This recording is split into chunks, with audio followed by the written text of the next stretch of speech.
Nagewaza, throwing techniques. Nagewaza is further broken down into tachiwaza, which is throwing techniques involving hand, hip, or leg, and sutemewaza, which is sacrifice throws, using your body to take your opponent down.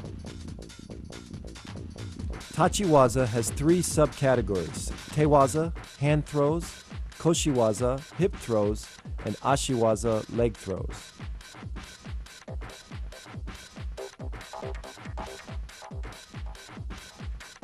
Taotoshi, side body drop. This was the foundation throw of all my throws in competition. The key to Taotoshi is keeping your wrists relaxed and flexible, so when you snap them up, your opponent comes off balance. Try not to worry about where your feet are placed. Just worry about pulling your opponent off balance and turning as fast as you can. Again, let's look at the footwork. My left foot goes across his ankle and I pull my opponent over my foot. Again, as I set my opponent up, it's important to snap my wrists in order to create that kazushi, or off balancing. Then I follow through. Remember, the key to throwing for ippon, or full point, is to use your whole body, not just your arms or legs, but your whole body committed 100%.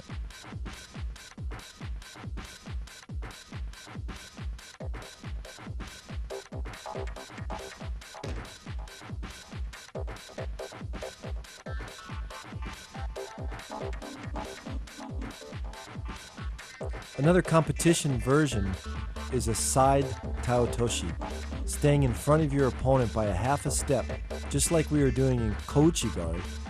This time I'm just going to step across and throw him with taotoshi. It's a very quick and effective throw. The key to making this successful is setting your opponent up and staying that half a step in front of him. The timing is on the second step is when you should attack. Just think about your legs stepping across and keeping the throw nice and tight and quick. A common problem in taotoshi is your opponent holding you out and not letting your left hand or your lapel hand come in. So one way around this is to come in with one hand. I often did this in competition against a right-sided opponent. Watch as I come in, I bring my left hand across and just leave it in the elbow joint of my opponent's left arm. Keep the pulling hand very tight, and the quickness of the body turn will complete the throw. Ippon seonage, shoulder throw. Another classic move in judo.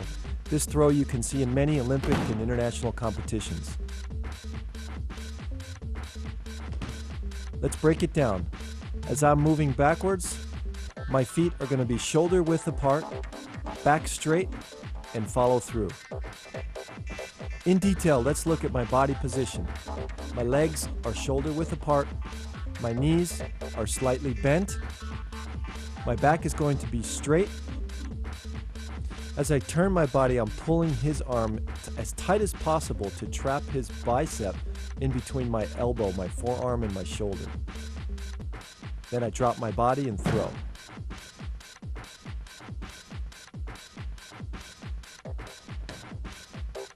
Again, my shoulder should be about the same height as his shoulder. I don't want to drop too low, otherwise his arm's going to come across my neck. In slow motion, I come in, turn, and throw. Let's look at it from a moving angle, the timing of it. As he steps forward, my body is twisting and turning into position. I create the off-balancing or timing by pulling him forward with my right hand. Again, the positioning of my legs should be about shoulder width apart. My left hand also is pulling forward to off-balance him. Let's look at it from a different angle. Notice how I pull him as tight as possible and then turn. There should not be any space in between my shoulder and his chest.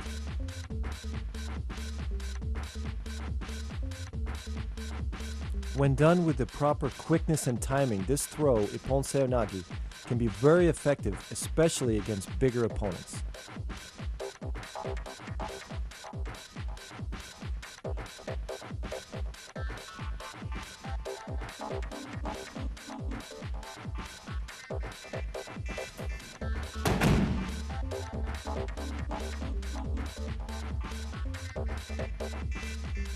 Morote Seonage, shoulder throw.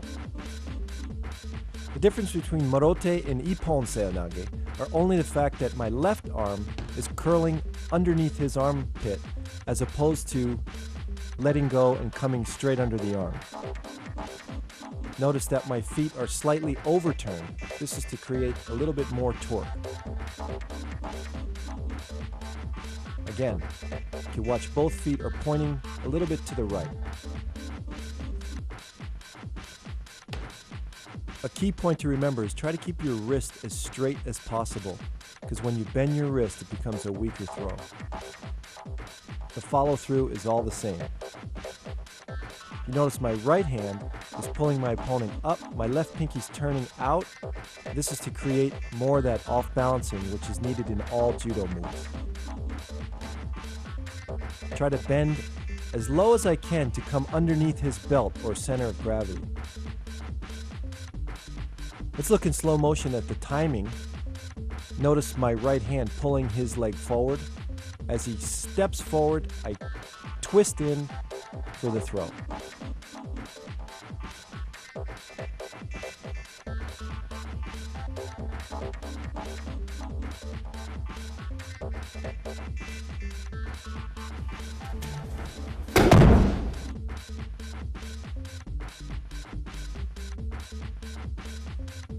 Kataguruma, shoulder wheel.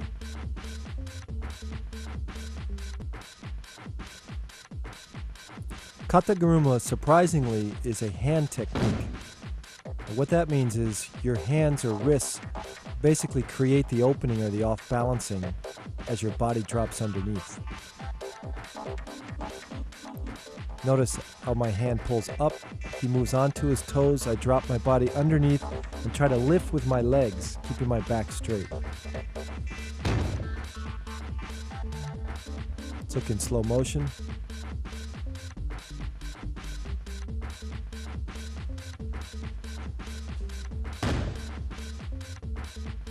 Looks from the top.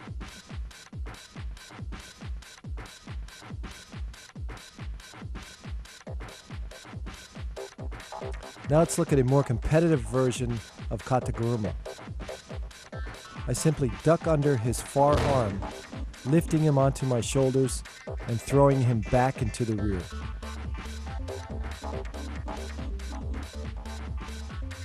My opponent's got a far right-sided grip, so basically I'm ducking under his other arm and taking him off balance in the direction that he's already leaning toward.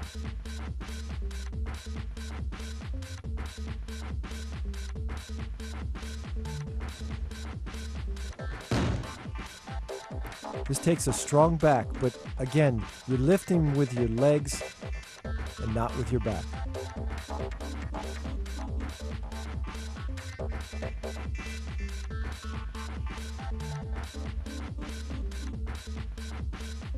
Another competitive version of Kataguruma is to surprise my opponent by simply dropping underneath his center of gravity. As I follow through, I extend my arm and come into the pin. Remember to pull with your right arm as you drop underneath and finish the throw.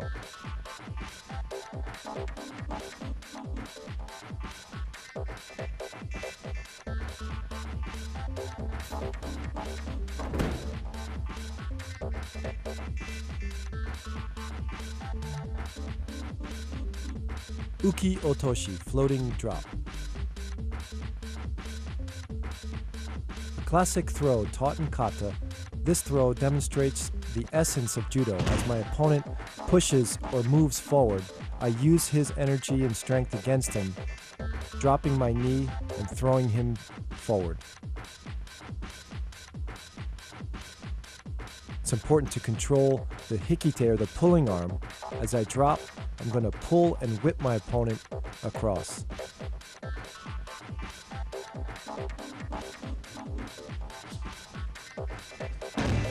Again, as he steps, is the correct timing to drop my knee down and whip him across.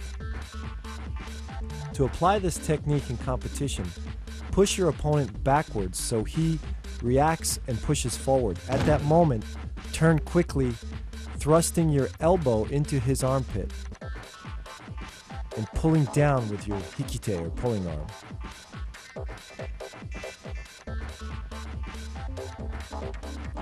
This timing, involving all your body, your legs, and your arms, creates that whipping motion.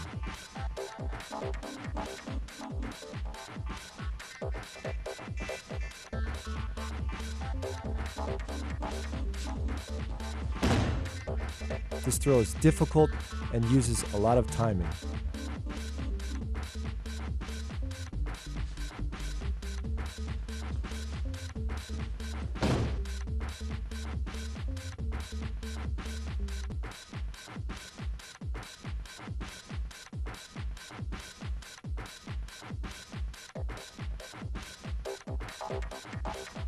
Sukuenage, scooping throw. This is often used as a counter to uchimata in competition.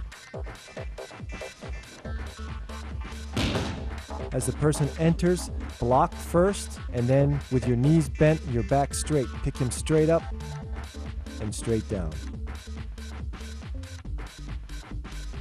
It's important to control him with your left hand on his lapel. As you block him and pick him up, my left hand is controlling and then pulling down at the last second.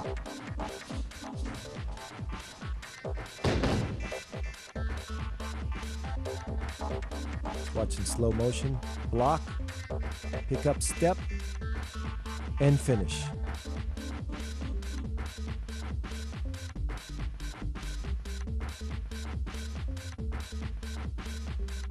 Notice I use my right knee to drive straight up in the air to help lift him.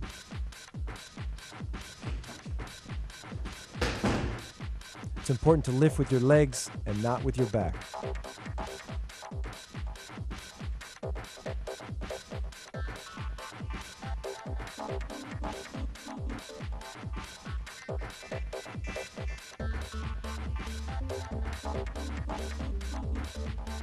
Sumiotoshi, corner drop. Another throw that demonstrates the pure essence of judo, timing. As my opponent is moving forward, I'm going to use the correct timing to switch directions and throw him backwards. Basically taking his feet out from underneath him.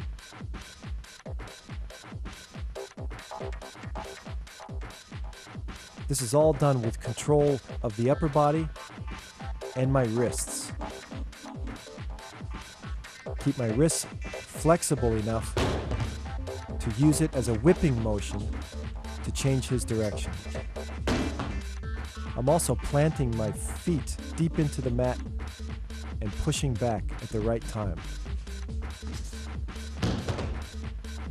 This throw is an important teaching tool to show the fundamentals of how judo really works. Morote gari, leg scoop. In this technique, I surprise my opponent by dropping my body below his center of gravity and scooping up his legs. Notice how I stand upright, and as he approaches me, at the last second, I drop with my back straight, my knees bent, and drive straight forward. Try to grab just behind the knees. By grabbing here, you'll off-balance your opponent and simply scoop him forward.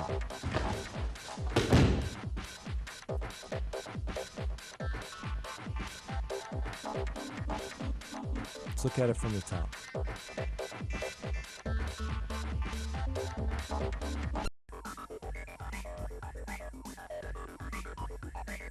Ogoshi, hip throw.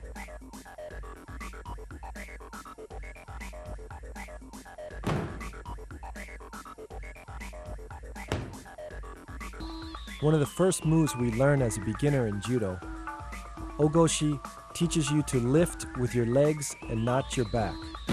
Your arm basically grabs around his back, sometimes grabbing the belt, other times just placing your hand behind his back.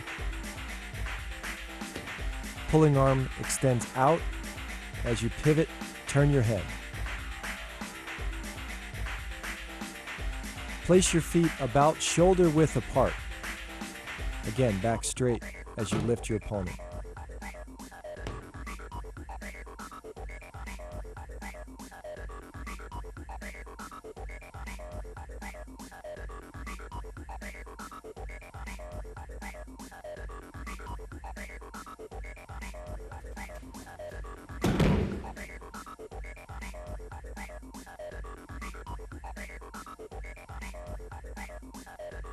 Ukigoshi, floating hip throw.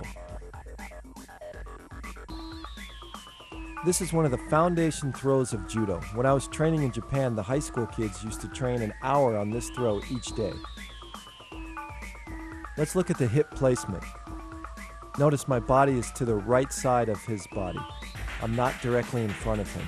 My right hand is pulling him off balance as I turn in and create the throw.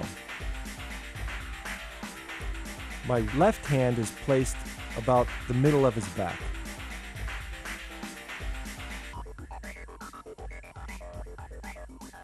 Again, from the front view, you can see that I'm a little bit off to the side.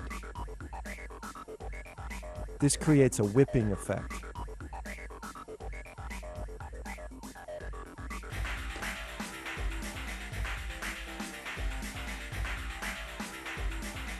Now let's look at it as I'm moving into the opponent.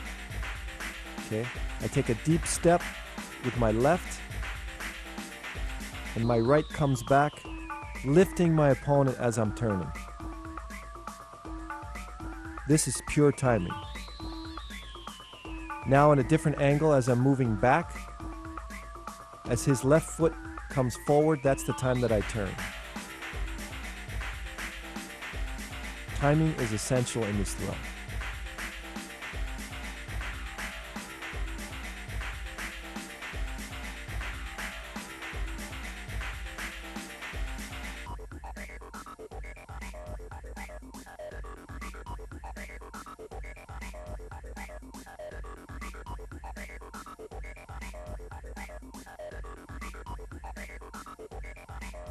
Tsurikomi Goshi, lifting hip throw. Another classic technique that every beginner should learn first. Most important is my body position. As I pull my opponent off balance using both my left hand and my right hand, again, my feet are shoulder width apart, and my knees bend, but my back stays straight, and then I lift my opponent when my knees come up. The left lapel does all the controlling. Okay, look at my left hand, the way I lift it up. When I lift my left hand up, he comes to his toes. That creates kazushi, or off balancing. Again, the left hand positioning, or the left elbow positioning, is against his chest.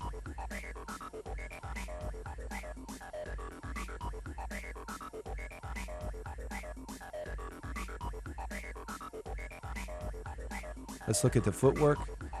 As I pull him forward, he steps forward, and then I turn.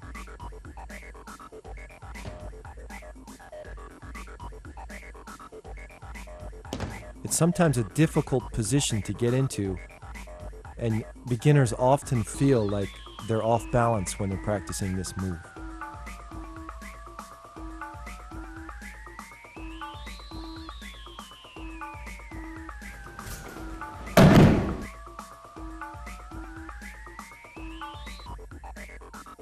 Harai Goshi, sweeping hip throw. This throw is often used by tall fighters because their legs are long and they're able to sweep out their opponent's legs at ease. The timing is similar to like a koshiguruma or any other hip throw. When your opponent steps forward, you turn and kick out your left leg which sweeps out your opponent's legs. Again, the key to all hip throws are really in the off-balancing or the pulling. My right hand is pulling my opponent off balance, and the sweeping leg does nothing more than just follow through for the throw. It's important not to emphasize sweeping your opponent's legs out, but put more emphasis on off-balancing your opponent, letting your leg just be a guide.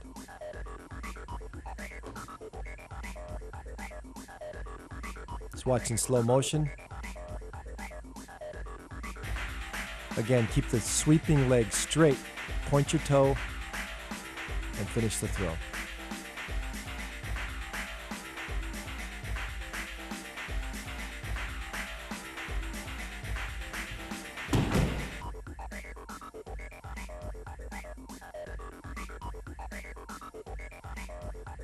Hanegoshi, spring hip throw. Another classic hip throw in Kodokan Judo. Hanegoshi is basically the same as Haraigoshi except for the fact that your left leg is slightly bent. In Haraigoshi, it's fully extended, sweeping both legs out. In Hanegoshi, it's slightly bent and placed on the inner thigh or knee area of your opponent. The steps are the same. As my opponent follows my foot back, I step in and turn.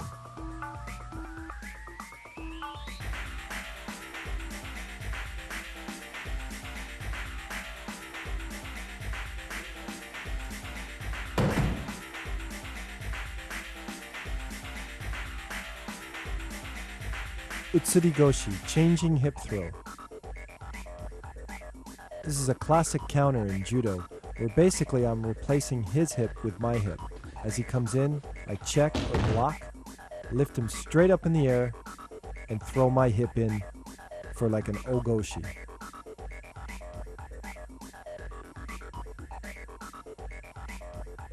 Posture is really important to keep your back straight as he attacks.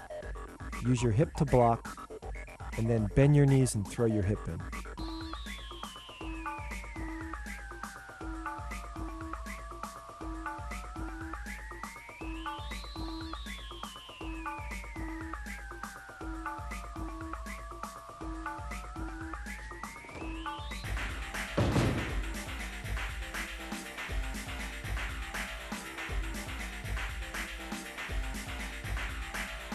My pulling hand is very important also to control his body.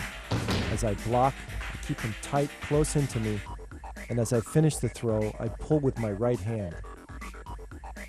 Look from the top. Again, keeping my back straight, block, and switch hips. Ushiro Goshi, rear hip throw. This is a classic counter against a hip throw where I check and then basically just take my opponent straight up and straight back. Notice how I block with my hip first. Bend my knees, lift with my legs, and take him straight back. This works well against a person who's a little bit taller than you because you're able to get underneath him easier.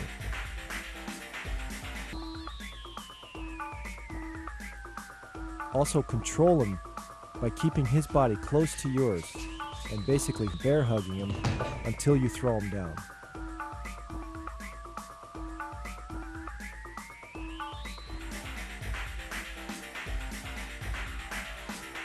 Again, keep my back straight.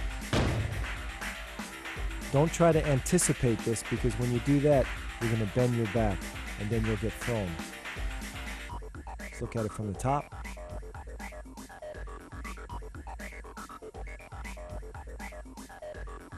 Straight up and straight down. Tsurigoshi, lifting hip throw. The main difference between this throw, Tsurigoshi, and Ogoshi is the fact that I grab his belt. Watch as he comes in, I grab his belt, and then I attack, much like an Ogoshi.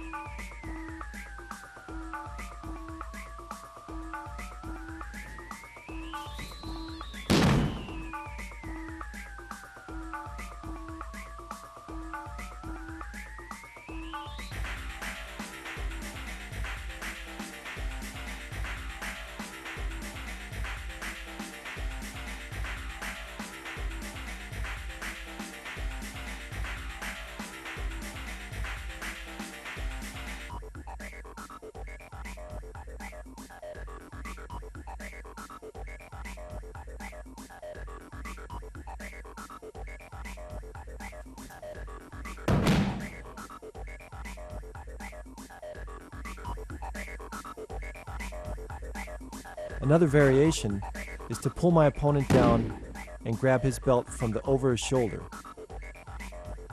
Basically, I use the same hip movement with my legs shoulder width apart, and I use the pulling arm to complete the throw.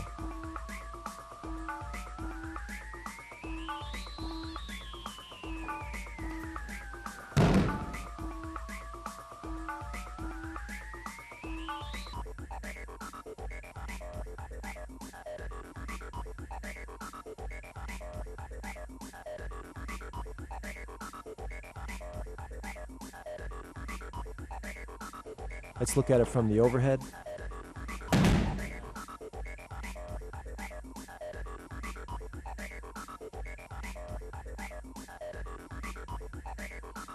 Koshi-guruma, hip wheel. This is one of the fundamental throws in judo. It's important to learn this well because it enhances your other hip throws. Let's look in slow motion. It's important to turn my hip completely and rotate my opponent around. My right hand pulls forward, my left hand comes around the neck and controls the back of the neck, pulling forward. Look at the position of my feet. They're shoulder width apart. My back is straight as I bend my knees. And then basically I lift my knees and lift my opponent off the mat at the same time.